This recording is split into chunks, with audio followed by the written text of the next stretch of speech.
there's a phrase that I'll come back to, which is keep the promises you make to yourself over and over and over again. So if I wake up at 5:15 in the morning, I'm like, I don't want to get on that Peloton today. Nope. Keep the promise you made to yourself, which means you were going to do that because you know at the end of it, you've taken care of yourself and you'll feel better. And that lets me really show up well in spaces like this, at my job, with my family, with my friends, in ways that otherwise I could not.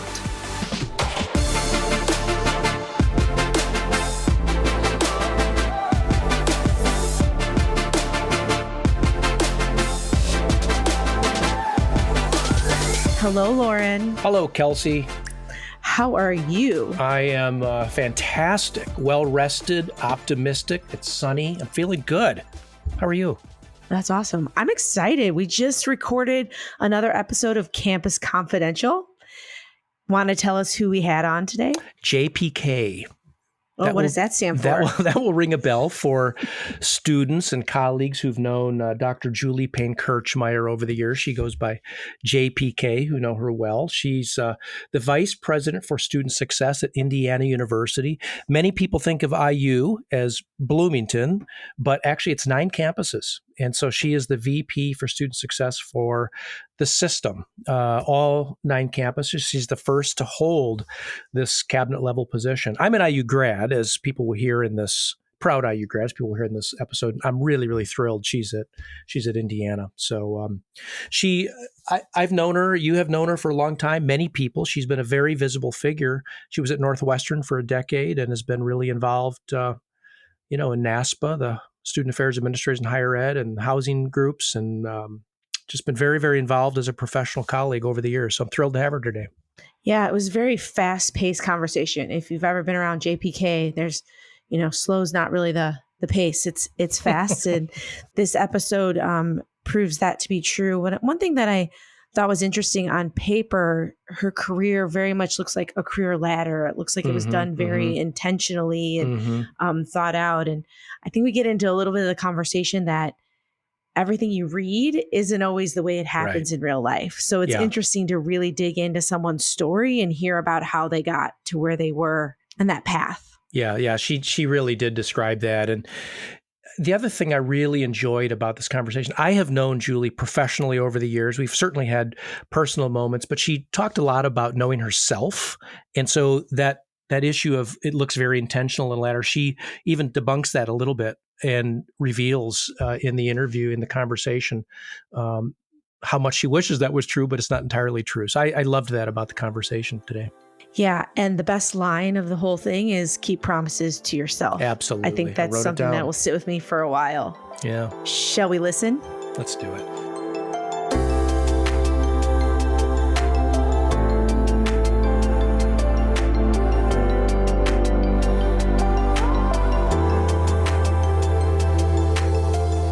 Hi, Julie. How are you today?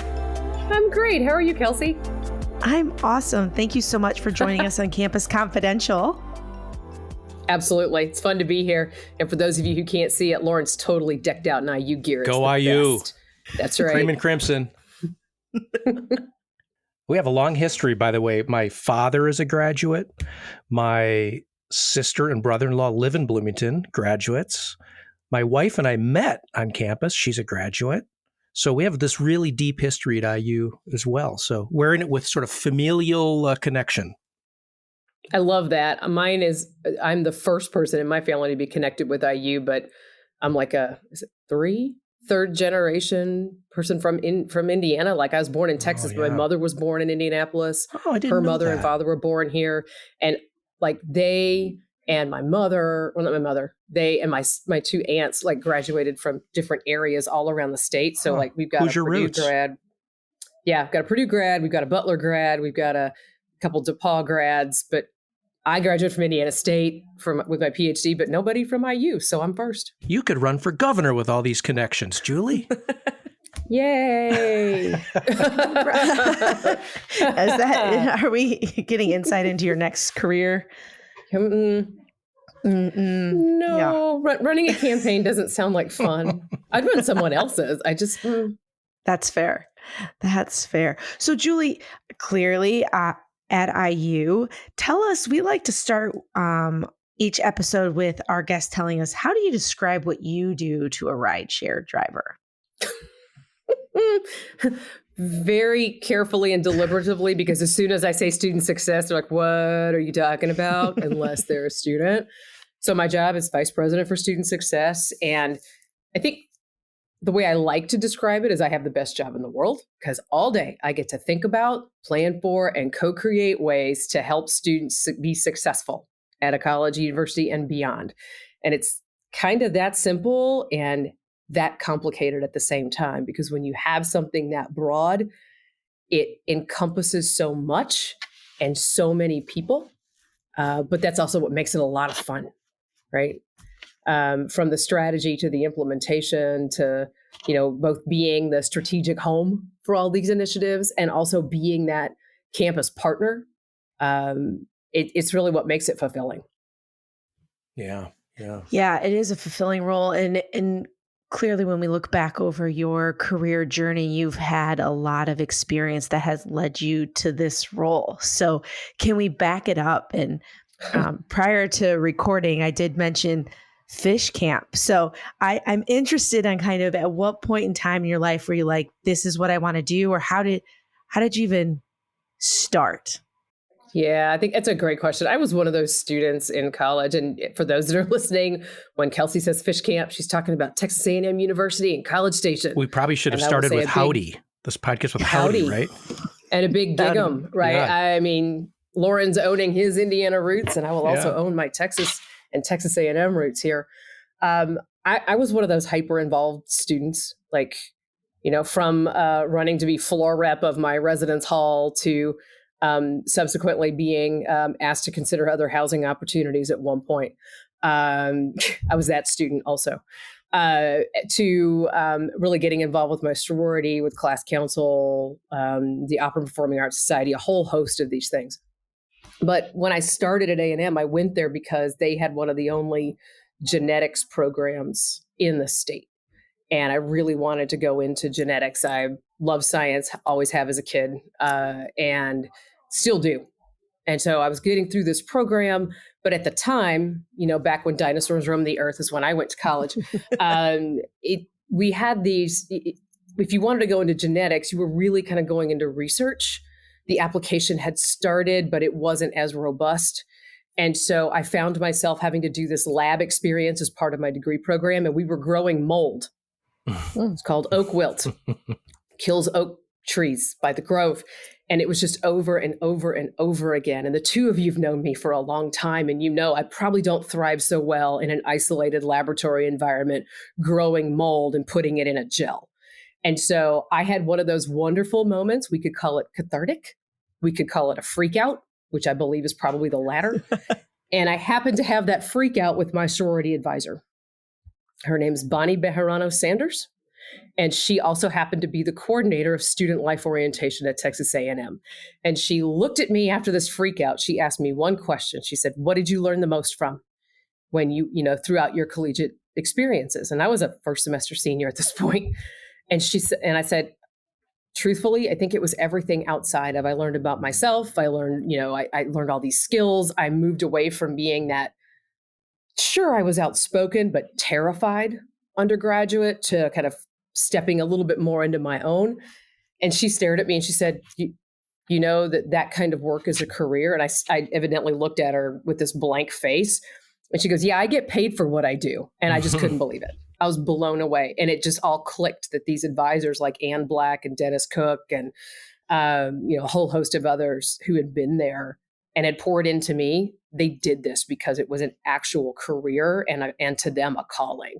And it just clicked. And she talked to me about the master's program there. It was the only one I applied to because Aggies are nothing if not loyal. And I got in and I got to learn from the likes of, Brent Patterson and Jan Winifred, Stan Carpenter, and all these folks that many of us have known for a long time. And from that moment on, it just solidified it for me that this is what I wanted to do.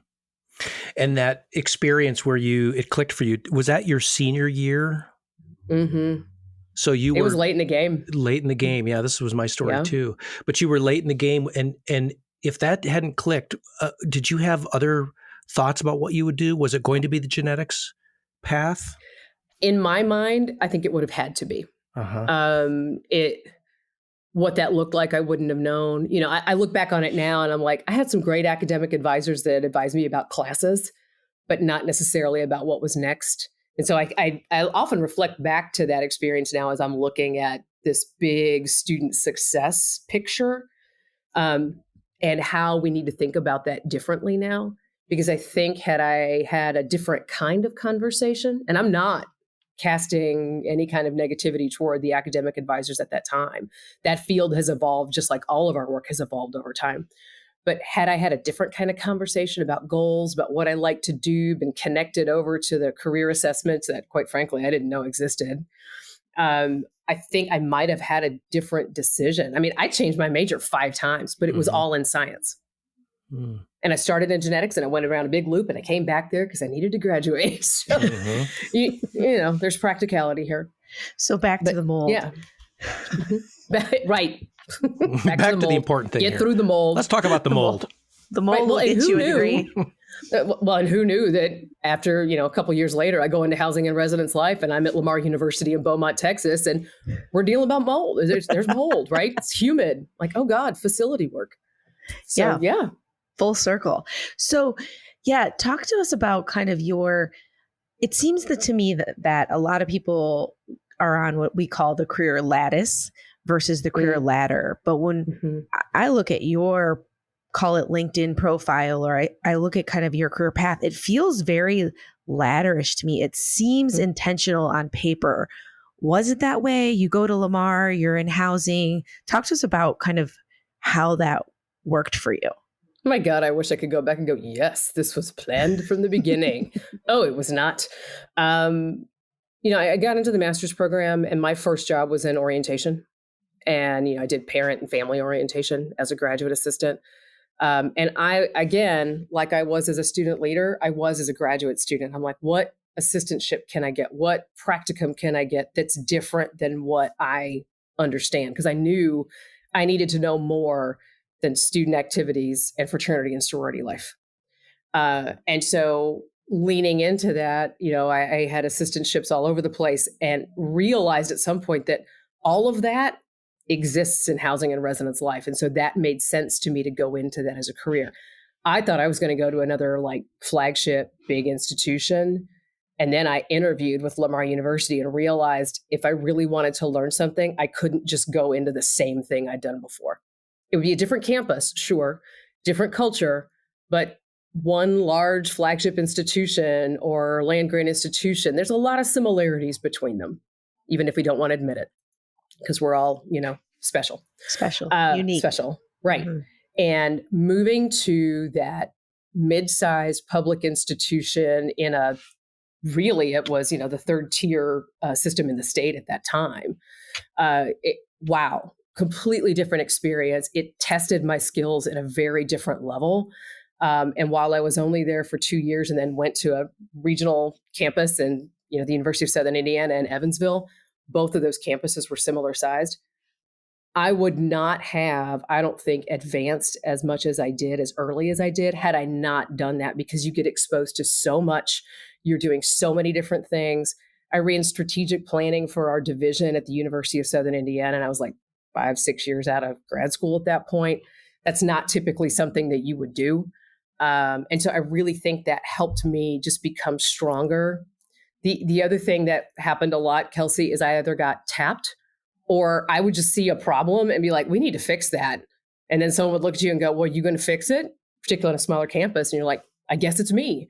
And so you end up taking on these different things that, again, on a larger campus, I might not have been able to do. I might have been on a committee. I certainly wouldn't be leading it. That is such a great observation. We were kind of joking a little bit about my IU roots, Big 10, big research university. But my first job was at a small private institution in New England. And then I was at a regional public, like you're saying. And you're so right. I mean, what you learn in these various kinds of places is you couldn't buy that kind of education. Mm-hmm. It's so valuable. How has that, talk a little bit about the job you have now. And I know it's 9 campuses, very different kinds of institutions. How has that helped you, as you've navigated this this role you're in? That's a really great question, Loren. My initial reaction to that is I think it has helped me always carry forward this value of what every single person does on a college or university campus. I think and this again, no disrespect to large campuses, love them, graduated from them, it's easy to get so compartmentalized and specialized and to think that your role is the most important. It's not. Like if we put this in the language of student success, people will come up to me and say, well, what's your definition of student success? And I will lean in and say, I'm going to get 50 people together and ask them that question, and I'll get 50 different answers based on the roles that they play. Yeah. And it doesn't mean that they're wrong. No one person is any more or less important than the next. And I don't care where you are positionally, what your role is, what your function is, if you're exempt, not exempt. It takes all of us to make this work. And I think being at a regional campus just ingrained that in me. You saw the value of what every single person did. And you realized you couldn't just leave something up to somebody else. You all were in this, right? I was helping clean up a flooded residence hall one day and cleaning a toilet the next. And then here I am in front of parents at an orientation session as the director of housing at USI at one point. And so you just realize the entire ecosystem and how important every element of it becomes in a student's life. And I think that really does help me when I'm looking across a large multi-campus university to be able to explain why every single campus that we have that makes up Indiana University is so vital and important to its community, to its students, to the state, and to our overall institution. So you're an action-oriented person. That's clear in every role. No. I don't think that's a secret. Contemplate. Yeah. You just, contemplate life, what's next, where you head. Like, let's do some things, whatever that might be. We're going to do some things. So were you always that type of person? Is that something you learned along the way, learned from others? How did you get to be that way? Yeah, I usually tended to run in first and then ask questions later, particularly as a kid. Like, oh, I'm just in the middle of this again, aren't I? Okay. When I was rotating into the presidency of a regional housing association, for those who are listening, if you know Glakuho, great organization, I had the outgoing president gave me a card. And on the front of it, you just saw these 2 feet because this kid had head first into the pool.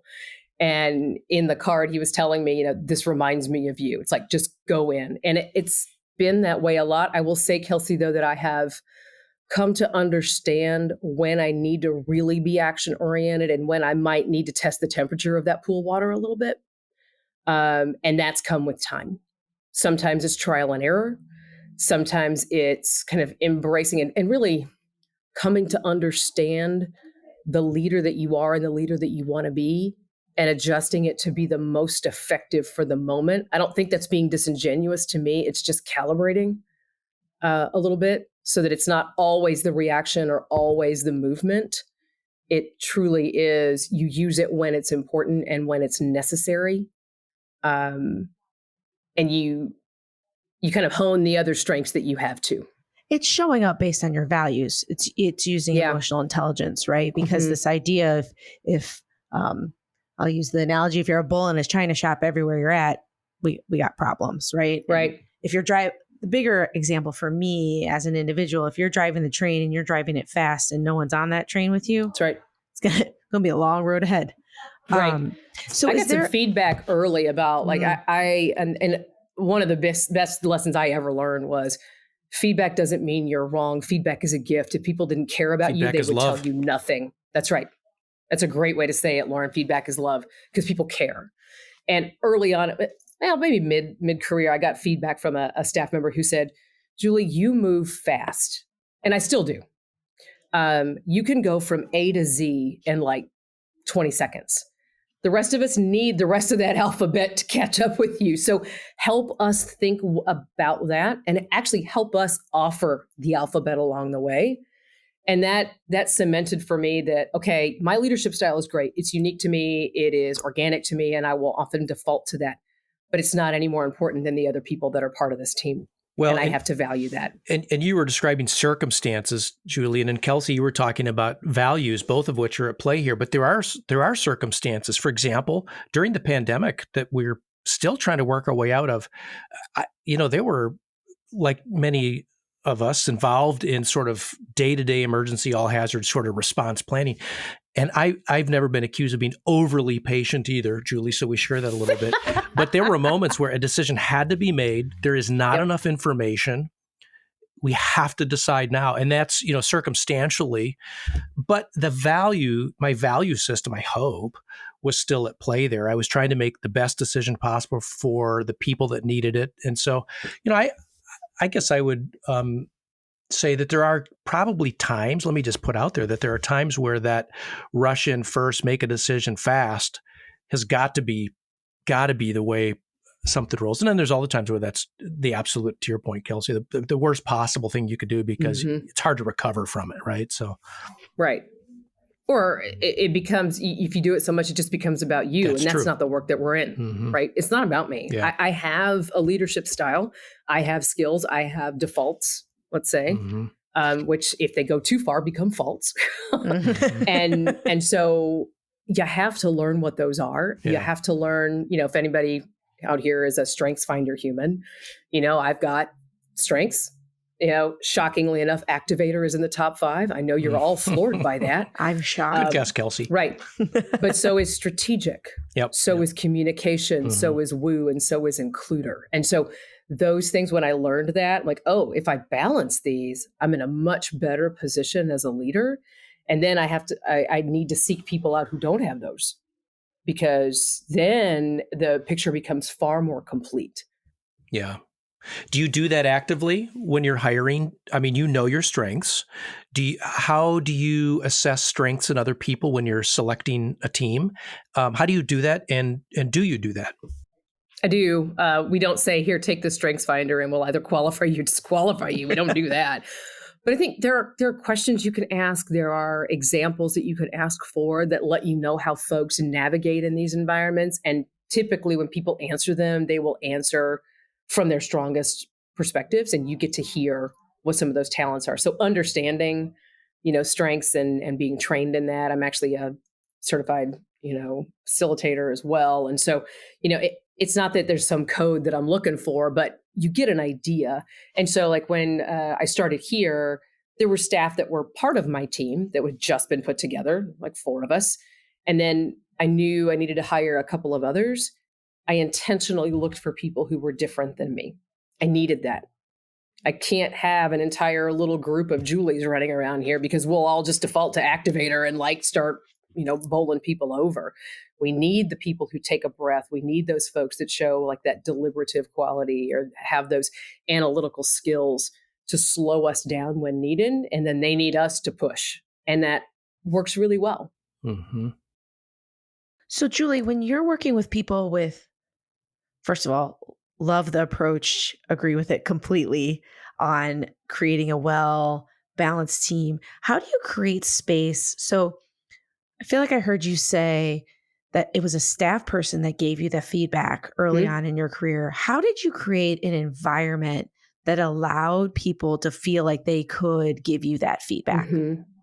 Yeah, there are a couple of things that I've learned to do over time. Some of that happened organically, like as you're a leader, you're sort of learning about yourself, and then you realize, that was a good thing I did. Let's keep that, right? Right. And one thing I learned, again, from another colleague was, I have a document. It's called JPK 101. It's hilarious. It's crowdsourced from folks who've worked with and for me on teams over the past 20 years. And I give that to everybody that reports directly to me. And it's rooted in my strengths. So we start strengths language there. Like, this is what it looks like when it's good. This is what it looks like when it's not good. And examples for me. They're like preference things or expectations. Loren, you'll appreciate this. There's a whole list of things like words I don't like dorm. I can't believe I said that out loud. I hate that word. But it also helps them know so that they don't. 4-letter D word. 4-letter D word. So that they say residence hall or hall instead. And then there's just some funny stuff, right? That also I think let people in on the little quirks that I have. Like, I'm a Texas A&M grad. I do not like the color orange. I don't like being put in orange rooms. And quite frankly, I look like death if I wear the color. So we just stay away from orange. So never been a candidate at Oklahoma State or Miami. Or the University of Texas or University of Tennessee. You know, I mean, we could go on and on. Syracuse, like, no. And then, you know, other little things like phrases that I will say. I am from Texas. We adopt a lot of colorful ones. Goat rodeo is used a lot to describe things. You know, stuff like that to translate. So again, it's sort of that you're getting familiar with me, even if you haven't really worked with me yet. And then how do you role model the behavior that you want to see in that room, right? I ask for feedback a lot. And then when somebody, like for the first time, offers it in a space, there's a lot of gratitude for that. And not in a disingenuous way, but just, you know, thank you for offering that. I hadn't considered that before. And so how you respond to the feedback can either help encourage more or it can completely silence a space. And so I really work hard to cultivate that. You know, when I mess up, I will own it in front of my team that I just did it today. You know, we had a meeting last week and I didn't mention something that was really important for the team to know.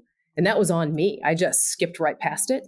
And so I owned it today and apologized to them for that. And they appreciated that. And then we moved on to the next thing. But it's that role modeling the behavior you want to see that I have found, I think, to be the most effective. And then sharing, just being open with the expectations and the things that you need people to know. That's been the most helpful. I love the JPK 101 idea. I've never heard of this. I bet it's a really wonderful icebreaker when you're new to an organization or team. And you're new at IU about a year and a few months. Is that right? Year and a couple weeks. Year and a couple weeks. Mm-hmm. What could you talk a little bit about how you are as a new person? What do you do as a new leader to an organization that you have found to be successful or helpful, or and maybe the converse of that too, for folks who may be going through transitions or will in their future? What advice do you have, and how do you do it? Yeah, it's obviously still fresh because when an organization is this big, the newness is still with you for a while, right? And then before that, I'd been at Northwestern for 10 years, so it'd been a while. So when I thought about the transition to IU, I tried to be intentional about a few things. One is, again, trying to establish those connections with the team that I was working with first and making a plan for that. So the JPK 101 document. Something else that I did is I connected each one of them back with a leader at Northwestern that I knew that had either a similar role, so they could have an honest conversation. And I always asked the Northwestern person's permission first before I shared it. And they know good, bad, and ugly. It does nobody any good if you give them the rosy reference call, right? They need to know what it's like to be in that space with me. And that, I think that level of vulnerability starts to establish trust early on. And then, Loren, I knew there were a series of people I needed to meet with, and that I needed to ask them, who else do you think I need to meet with? Because I don't know this environment. And that was happening 9 times. Right. And so how do I get connected with those folks? How do we bring the team together to go to all these campus visits and have these deep conversations? And, sometimes they're really high level. Sometimes you find a vein. It's almost like being a hyper consultant, right? You're coming in, you're introducing yourself, and at the same time trying to learn as much as possible. I also sat down and kind of thought through what are the things that I want to make sure I don't do, right? I'm not going to walk in the door and ascribe negative intent on anyone. I believe to come at everything from a frame of positive intent. Every campus, every leader, every staff member, I believe, makes the best decisions they possibly can make at the time that they make them with the information they have at the time. So for me to step in and proclaim myself the expert and look at what anybody's doing and say, you're wrong, how dismissive, it's not fair. And I can't, think about times when we've all been in that situation, how it makes you feel. Have you experienced that in your career? Enough. Yes. Yeah. Yeah. I think we all have, certainly. You learn just as much from bad leaders as you do from good ones. Yes. I think. Maybe more. And there are a lot of things I learned. I'm like, I am never doing that in that space. Right. But I really wanted to make sure that that's how I was going to approach things. And so I challenged the team to kindly let me know if I wasn't doing that, and that we would do the same for each other when we went and had these visits. So, and then lots and lots of questions. I asked for feedback from people at key points, particularly the folks who'd been on the cabinet and had been at IU for a long time. Like, hey, I've been here 3 months now. You got any feedback for me? Like, am I, this early on in my tenure, do you think I'm approaching things the right way? Am I really messing up somewhere or completely missing something that you think I should be paying attention to? And again, I think that vulnerability helped to establish that level of trust. And then I do everything I can not to violate it. Mm-hmm. Just inviting and to offer that in return. Yeah. And then, give that grace. Mm-hmm. So, Julie, as you think about, we've talked a lot about the work piece of it, but who's behind Julie? Who's doing this with you when you think about family or friends or support network? How has that played a role in your career or your journey to this point? Oh, it's huge. I can't, all of those facets are huge, right? Like, I will give all props and kindness and grace to my incredibly patient and deliberative husband, Tony, who, we all have to have those people that we could just walk in the door and either lose it with, or I really need you to hear me out on this one, or to push me, be my mirror in this moment. He serves that role really well. I have also a group of friends who identify as women, and we've been tight-knit and connected probably for maybe 15 years now. I've lost count. That means it's been a long time.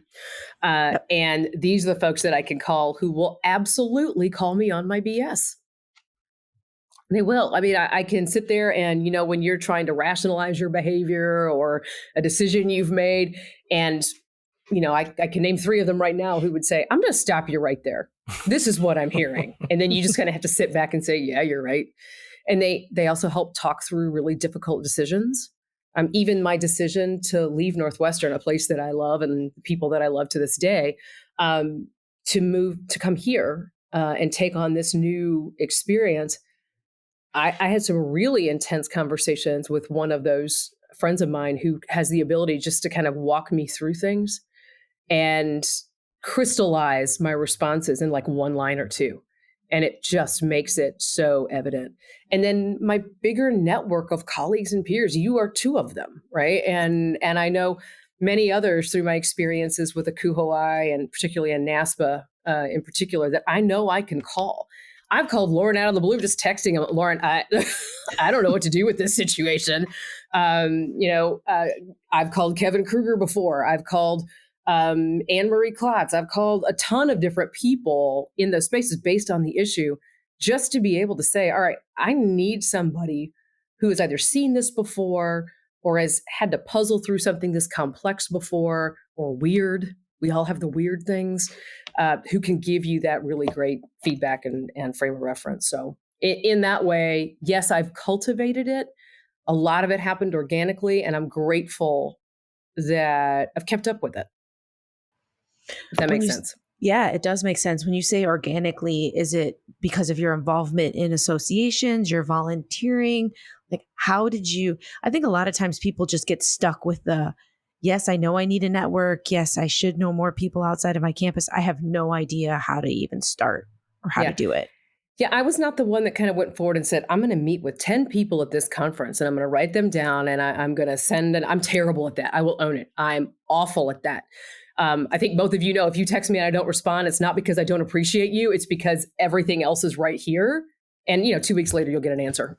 Mm-hmm. Right.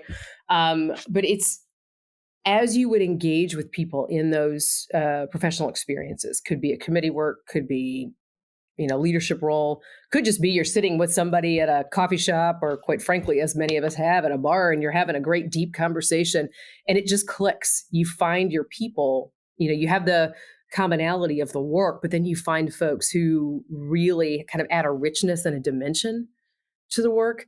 And I found them at all different points in my career. Some early on. I've got folks that I grew up in this field with. And then I have folks that I met through NASPA work last year that I reach out to and connect with. And so there's value in those organic moments. And that's where I've found my folks. Randomly waiting in line for a buffet. I mean, just Mhm. And I love that. When, you talked about describing your role to a rideshare driver as that simple and that complex. And of course, those of Yeah. us in higher education or around it a lot know it's sort of elegantly, simply stated, but very complex, as you Yeah. said, and sometimes chaotic and stressful and all these kinds of things. When it is that for you, to whom or to what do you turn to stay grounded, to find your balance again, when it's not about work, but it's about sort of getting centered once again? Where do you go, or to whom, or how? Yeah. I think there's a good distinction in there. There's the who and then there's the how, because those aren't necessarily Yeah, the same right. thing. I think those same networks that I just talked about are the ones the who that I would go to. Um, but I think there's an element of the how. There's that whole principle of, we all know, and particularly folks that do this work, we can do hard things. We've been doing it for a long time, but getting to an understanding of, you can do hard things, but you can't do it at the expense of yourself.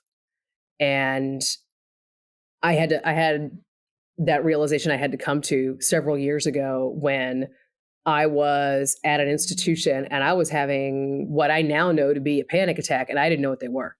Mm-hmm, Right? mm-hmm, Like, I would have a sensation in my arm. Wasn't a heart attack, but I had a sensation in my arm, and mm-hmm. then I was, short of breath, and I had to lay down, and I just thought something medically was wrong with me. And then when I switched environments, the hard stuff was still there, but that went away. And that kind of told me something about where I was, maybe professionally at that institution, the levels of support I was or wasn't getting, and maybe even the level of attention I was giving myself. And so when you ask me, how do you stay grounded when it gets crazy? Mm-hmm. I will default back to, am I taking care of myself? Am I prioritizing the things that I physically need, that I emotionally need, that I, spiritually need, mentally need? And if I'm not, I need to do a reset. And I'm grateful that I have folks who will remind me that I need to do that, people that I talked about earlier. But more and more, I will find it in myself. And there's a phrase that I'll come back to, which is, keep the promises you make to yourself, right? Over and over and over again. So if I wake up at 5:15 in the morning, I'm like, I don't want to get on that Peloton today. Nope. Keep the promise you made to yourself, which means you were going to do that because at the end of it, you've taken care of yourself and you'll feel better. And that lets me really show up well in spaces like this, at my job, with my family, with my friends, in ways that otherwise I could not. Yeah. Yeah. I think there are people sometimes that don't have in their lives others who are more interested in them than their career. Mm-hmm. And you described people that are interested in your spiritual health, your emotional health, your physical health, who Julie is as a human being. And without that, I think it's hard to get the cues, right? The external cues that you need a reset here. You're sort of off balance of noticing this. So good for you for finding those. That's great advice for people that are listening in too. How have you, whether it's in a mentor role, leadership role, advise people when they're like, I just don't have time to take care of myself? Yeah. Right. I think that's the biggest. I'm working late hours. There's lots that has to get done. I'm never going to meet X deadline if I do take time for myself. What are your thoughts on that? How do you? I tend to be really direct in those moments, and, direct with love, but, no one's going to do it for you.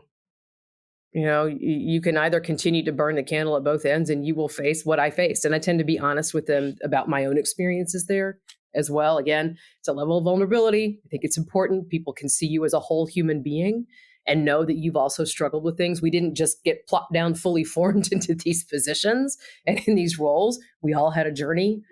So I appreciate what you all are doing, because I think it helps round out who different leaders are at different levels of their career, and know that it's not easy. And there are choices that we make along the way that either help support that evolution or they don't.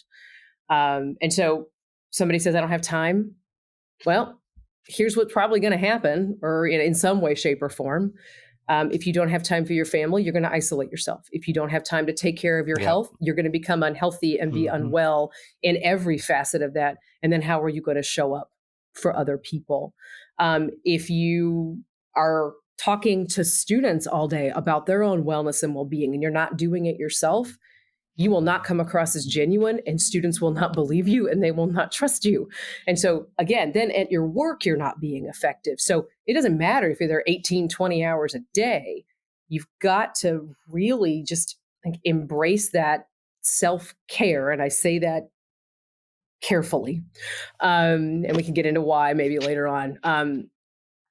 Otherwise, you can't be this position that you want to be, or do all these things that you want to do, or finish that project on time, because you'll burn yourself out. And sometimes people believe you, sometimes they don't.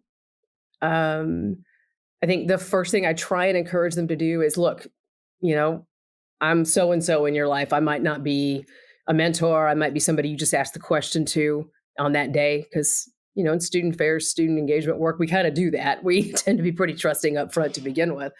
But find people in your life that you do trust and ask them that same question. Because coming from somebody that they love and trust, the message is 10 times more effective than it would be coming from me.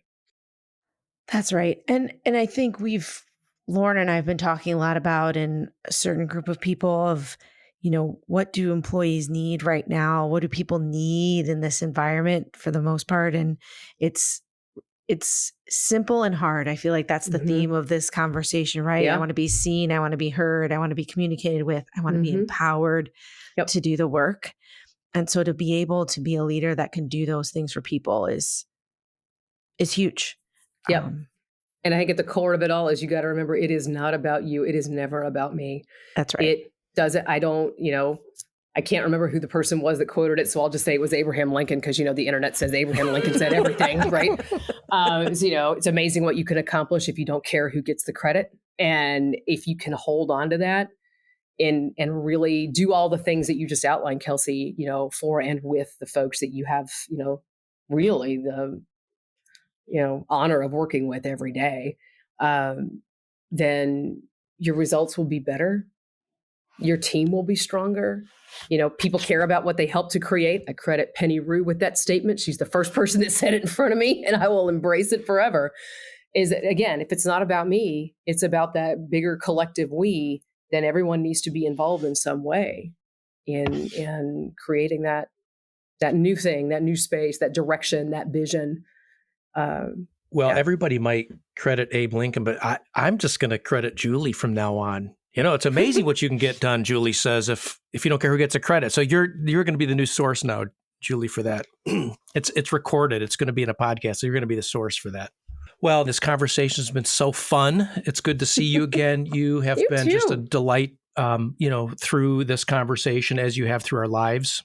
I think I speak for Kelsey too. And you've helped us think about how to start roles, how to value all the environments we've been in, how to give and receive feedback, and how to, importantly, keep the promises that you make to yourself. And I'm really grateful for that. And I will say too, I know you mentioned it was hard to leave Northwestern. I certainly knew lots of folks there too and can understand that.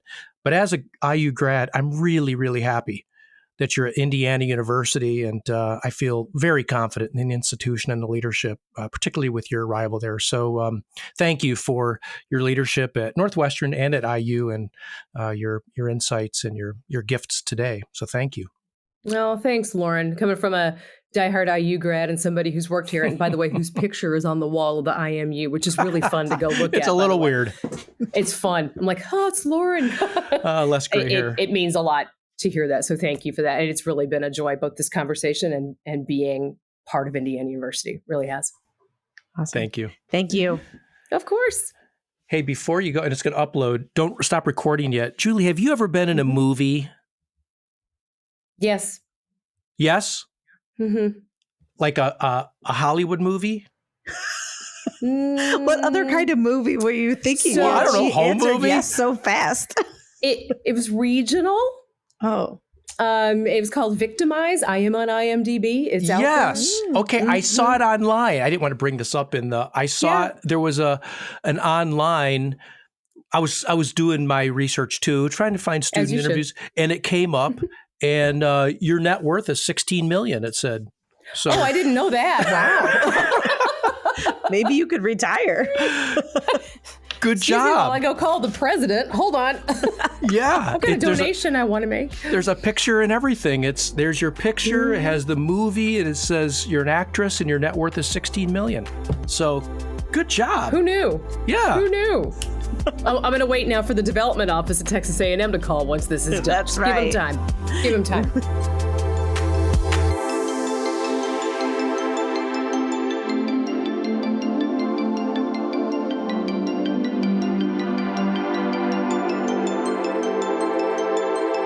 Hey, Loren, are you ready for some extra credit? I'm ready. Yes. I feel like you have a question for me again, which always. Yeah. So Julie said she has a document called JPK 101, which before anybody goes and looks, it's not on her LinkedIn profile. You have to be working with Julie, right? I wonder what's on the KHF 101 document. Well, I don't have said document. I will say I have used one thing that she talked about is when I've moved to different roles, I have introduced previous staff to the new staff and say, ask whatever questions you want, dig in, find out the way I act when I'm stressed, find out the way I act when I need something important, that sort of thing. So I really believe in that. It's a way to form community, create connections, and then have people understand you a little bit better. I think some things on the 101 is I can be full of ideas. Like I want to do everything and I want to do everything fast. So, if we have an idea, I'm like, can that be done in like 2 weeks? I need people to be able to tell me realistically, no. And this is the timeline and this is why. Because if you just agree with me on the 2 weeks and then you don't meet the deadline, we got problems. So that's definitely one of the pieces that would be on the 101. Yeah. Push back on me so we have real deadlines, realistic timelines. In the last role I had in higher education, one of the things I did was a little presentation about who I am. It's a little different approach, but I decided I just needed to dispense with the mysteries. And I even said, this is the way I view myself. I think I am. The feedback I've gotten suggests I might be. You'll come to your own conclusions, but we can talk about any of these. And just so you don't have to spend 6 months wondering, I did a PowerPoint, literally. Okay, I'm a little too fast. Like I move too fast and you're going to have to tell me to slow down. Things I value. I want your best thinking, which means, sometimes that's data, sometimes that's experience and instinct, but you have to give me how you came to that conclusion, especially when it's a big risky decision you're asking me to take responsibility for. I told them, so this might be on my 101, values and ethics are immovable for me. This work matters. We're using real money, affecting real lives at a real university with real people that are involved and implicated by your decisions and mine. So they have to be, we're not playing loose, with ethics. I mean, I did some of that too, but it never occurred to me to crowdsource it, like she was saying, which I thought was fantastic. Yeah, I think it's a great tip. Maybe we could go back in time and crowdsource our lists. It was fun. Well, until next time.